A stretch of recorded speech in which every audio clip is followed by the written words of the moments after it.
God bless you guys. This is Sean here from Faith Brings Change. I just want to say, come on here to say to you that the world's going to end very, very soon. So you want to be ready, because as everybody says, Jesus is returning like a thief, and you want to be ready. And there's a lot of talk that he's going to just come and just wisp us all away before we're even ready as far as the collective body. And Jesus told me he doesn't have a bride right now that's prepared.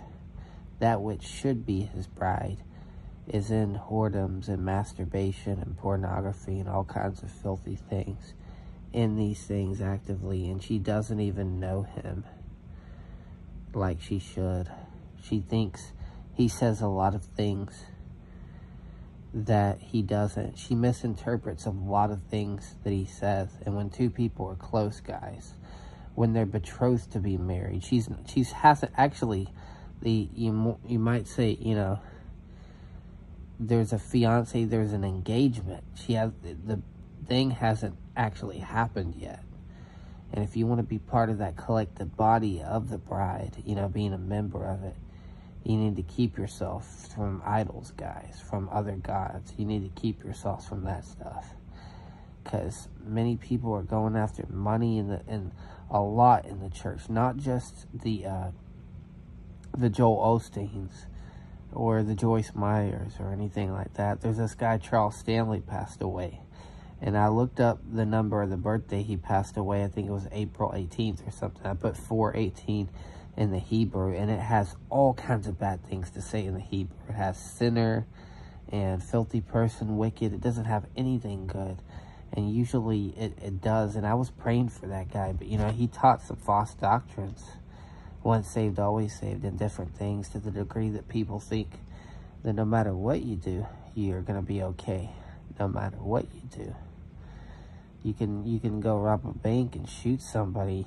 And if you had Jesus before that and you prayed a prayer and you really meant it at that time, even if you did that, you still go to heaven. And that's just false, guys. But the bride doesn't know the Lord like she should. She reads things into what he says, you know. For instance, when the verse, we're not saved by works lest anyone should boast, they preach that suggestively.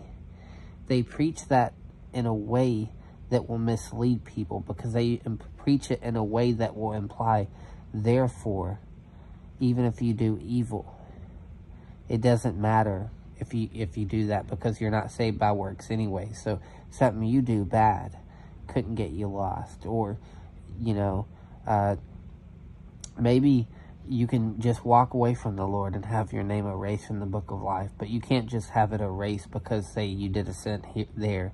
Because after all, you be saved one day and lost the next. Even people in the holiness community preach this crap, not understanding that when we go off to willful sin, we've already departed from the faith, guys. We've ceased to believe that Jesus is our heaven. If a person goes off to pornography, then they think there's another Jesus, another salvation. They can get heaven through pornography. They're no longer resting in the Lord. You see what I mean? They've already departed from the faith. They had their name erased. Jesus told me this. You go off into willful sin, it says there remains no more sacrifice for sins. Doesn't mean if you're not alive and the Lord isn't willing, you can't come back. It means there's no more sacrifice for sins. Your name is erased from the book of life. If you die in that state right then, in that sin, with your pants pulled down, masturbating, you go to hellfire, guys. If we believe that Jesus is coming back like a thief, then we need to get ready, guys, and act like it. You gotta act like it if you really believe that, guys. And even if you don't, if you believe like me, we have a little short span according to what he told me personally. Not for sin, but because I'm doing this work, you know, this Elijah movement. He told me January 21st, 2028, I was the end time Elijah. He did give me the number 227, told me to look up my full name. Sean Matthew Beavers, it added up to 227. I believe him, you know. And he gave me a short window of space to get my books written so I can do these judgments. But guys, the world is going to be over soon, as you know it, as we know it. So this is not a time for us to be going after the things of the world. You can be like me. If you're trying to write and do stuff, God can give you some of these superhero concepts or different things to a multiverse in him to try to teach people away from sin and to encourage people to be the heroes in Jesus and all that stuff. You can do that. But as for the other stuff, just stay away from it, guys. It's a distraction. I'm a writer, guys. I pursue everything I'm doing, you know, if it's something in the world or whatever. It's to write, guys. But if you're not working for the Lord, if it's not something you're working for the Lord for, then as concerning entertainment or anything, I suggest you get it out of your life, because it will be a distraction. You will fall back into sin. For me, I'm not distracted, because whenever I'm watching a movie or TV show, I'm trying to see, how can this be like Jesus? How can I teach somebody away from sin? How can I use this thing? Is there anything in here I can use? I'm always asking that. But most people, they sit in front of their TV and just, you know, just kind of let whatever plays in front of them. But don't be like that, guys. Don't be passive. If you sit and you wait till the first day of Great Tribulation, you're going to go into the outer darkness of Revelation chapter 9, because you haven't prepared yourselves. Getting out of sin is not easy, guys. I've been out of masturbation and that pornography stuff. I've been out of it for a year and 3 months, you know, for that masturbation stuff. Got out of that stuff. And it was hard. I had to pray like crazy. I had to memorize the Psalms, you know, about 31 of them. And I even went up to 89 Psalms. But I did my part to get out of sin. I just kept praying, guys. You got to fight, guys. If you stay where you are, you're going to be like the majority that has to suffer Revelation chapter 9. And I don't want you to suffer that. I love you guys, but we have to prepare for the tribulation. It's gonna come. Got a little short window of space. At least about 4 years, according to what Jesus told me. Let's see, actually 3 years at least, and then in the 4th year. We'll see what God the Father does, but you gotta get prepared, guys. Especially if you believe he's coming like a thief. You got to get prepared.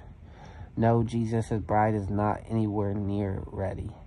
No, you have not fought the fight, finished the race, kept the faith. If you're saying that, you've not done that yet, guys. Many people think they have because they're tired and they just want to get out of here without a little trouble.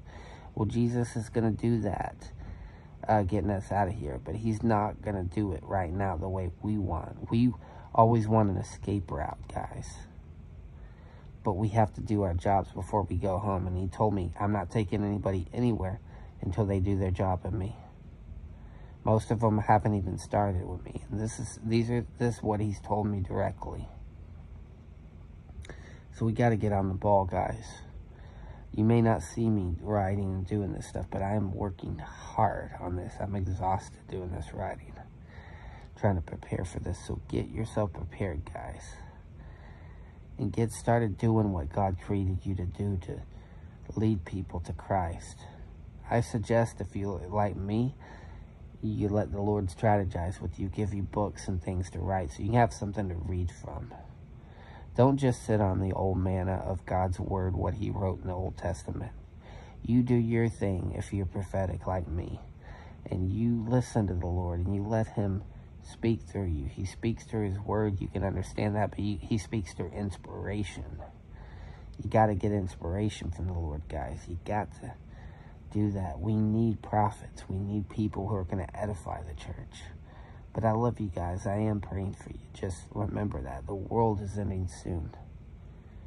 You got to get ready. Love you guys. Till next time. Shalom.